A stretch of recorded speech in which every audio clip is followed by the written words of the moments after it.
Friends, we're back. We have some major news for you today for Dying Light 2, okay? I know. We got a nice little Elysium leak a couple days ago. Then we talked about new content, new update, new cutscenes, new quests.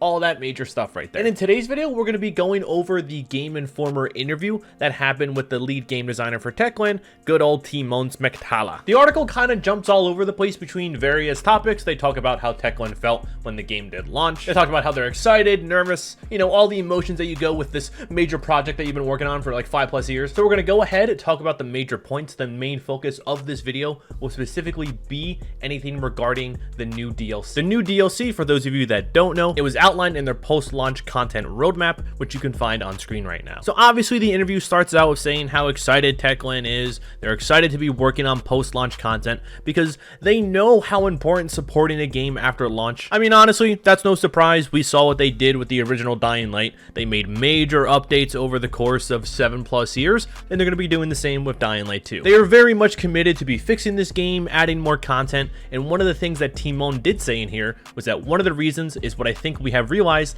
We have invented or maybe discovered a formula that actually being on good terms with your community and working with your community and supporting your community is extremely beneficial to you as a game developer. Dice and Battlefield are sweating right now. Have you seen that? That subreddit's on fire right now. And as a publisher, we are very lucky to be able to own Dying Light and develop Dying Light as our own. So both sides of our organization are supported and get benefits from us supporting the game for so long. We have already revealed a very high level roadmap for the first year, but as players will soon discover, we will add more to the first year roadmap and we will invite them to actually discover more content that will drop within the first year. So a lot of us kind of knew this already. We have this screenshot here that does show around 5 events planned all the way until June. We first had the faction inspired free DLCs, set of challenges 1, series of events mutated infected, which is supposed to be starting in April, so that should be coming very soon. We had set of challenges 2 in May, and then the first story DLC in June, which we will be going over in a couple of seconds here. What I do want to mention too is that reception to some of these free DLCs have been very mixed. Obviously with the faction inspired free DLCs, they were outfits. A lot of it wasn't really meaningful because of the lack of a transmog system at launch. Timon and Techland have stated that a transmog system may be coming later down the road, but at the time of this video being recorded, no such thing exists. And then we also had the set of challenges that occurred in March, and actually just very recently they added even more challenges, but I mean, are they really worth going in and playing? The set of challenges kind of offer maybe like an additional 20 to 30 minutes of content, because like I said, they're kind of one and done. Once you do them, once you get your gold medal, you're never going to touch them again. And then in April, Mutated Infected. I'm hoping that they go wild with this and they add in a lot of crazy shit that's just so wild and unique that would really benefit the game. And of course, on top of that, it's undated, but they have the second story DLC, new weapons, enemies, stories, events, free and paid DLCs, and so much more. Now, when it comes specifically for the first story DLC, this is what Timon had to say. We don't want to fall into this repeating pattern where players will kind of know what to expect from us. Having said that, for example, the first story DLC that we have promised, I've seen a lot of speculation about what it will be, and I can confidently say that they weren't close to the mark. That right there can mean a lot of things because I think a majority of the community right now is expecting Elysium. I was actually going to make this a future video, but I feel like the first DLC will kind of fail in a way if it's not Elysium because, like I said, the community is expecting Elysium. Everybody is going and expecting this first story DLC to be something major and add whole new locations, maybe get to that E3 location that we missed out on the launch day. It's going to be very interesting to see how they take this because in the next quote that I'm going to read to you, it leaves a lot that's open-ended. And when I say this to you, I want you to go start brainstorming, go into the comments, and leave your thoughts down there. So as you know, Dying Light 2, it has multiple endings. I'm not going to get into spoiler territory, but depending on your choices, the final outcome will leave Aiden in various different places. The interviewer asked, is the DLC going to be an addition to the end of the game? And Timon said that it is going to be sideways to the main events, which is very interesting. They're not adding on to the ending of the game just yet. So there's going to be a certain point in the story where it's going to deviate on a different path and you're going to do some side stuff. You're going to go and do the first story DLC. So in a way, because you're deviating off the path, Aiden's end goal is still to go find Waltz, find Mia. Kinda continues that narrative. If it does, fuck me, Danny.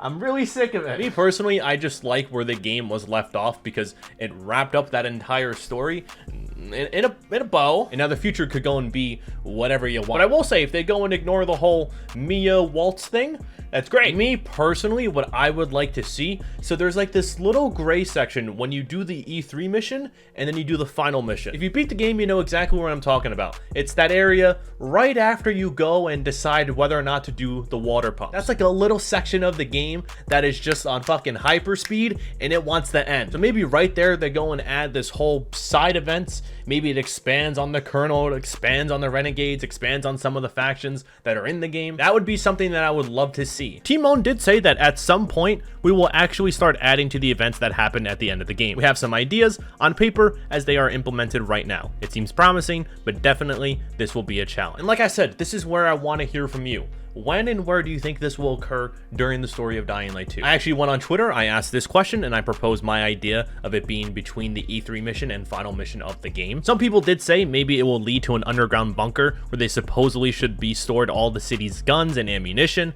That would be an interesting way to introduce guns, I completely agree. Other people did mention that you may play as another character, so maybe Spike or Hakon. And some people did bring up concerns saying, I don't see how they can pull this off without it being really weird to just ignore the main game and not cross-reference it. That's a very good point, because depending on the actions of what you do in the DLC, like let's say you have something completely major. Let's say you blow up a building. Let's say you just completely annihilate the Peacekeepers or something. And then you go and do the final mission and the Peacekeepers are on your side like nothing happened. He does bring up a very good point. We do have, it's definitely going to be after broadcast between that and maybe Veronica. We also have Achilles here saying maybe it's what Lawan does in her meantime while Aiden reads in the library. Fucking Chad, bro. Netro said they will add the third area that's missing from the Metro, which is Elysium, and maybe some other content. I'm really hoping they go and do Elysium and maybe they stretch out that whole what was E3 at one point. If you look back at E3 2018, E3 2019, there's a whole section of the game that's no longer in the final product. I know Doge did mention that he would like to see a Hakon DLC. That would be something awesome too. And then of course we have people saying Haran, Crane, all of that stuff. I think the main point to take away from this and also the second DLC is that it's most likely not going to be Elysium. Yes, we did have that leak very recently discussing new locations, metro stations, power stations, and all that. And like Chadman Timon said, he's seen a lot of the speculation online and it's not exactly on point. Since the community went into those metro stations, saw a third area named Elysium, everybody has been expecting the first DLC to be exactly that. I do think Elysium will come at some point, it's just a matter of when. Right now, it seems like they're going to be expanding on something major. I think this would be the perfect opportunity to go and maybe flesh out the Renegades completely, maybe make them on par with how the Peacekeepers are treated and also the survivors. Maybe they can go and express the difference between Waltz's Renegades and the Colonel's Renegades, because Waltz's Renegades are completely laughable maniacs, while the Colonels are overall much more civilized in a way, I'd say. But yeah, that is everything regarding what we know about the first DLC that's launching in June. For now, who knows, could be delayed. But friends, what do you think? What do you think about all those situations that I just read to you? Do you agree with them? Do you not agree with them? What is your take on it? When and where do you want this DLC to take place? Because it's occurring sideways to the main events of the game. Not happening after the game, it's happening during it. But friends, thank you so much for watching. If you haven't noticed, I will be adding more variety content onto this channel. So whether it's either a Dead Island video or something like this video right here, there's going to be more of that. Maybe it's going to be once or twice a week. We gotta go and expand a little bit out here. Don't worry, Dying Light's not going anywhere. But thank you so much for watching. With all that said, I'll see you guys later.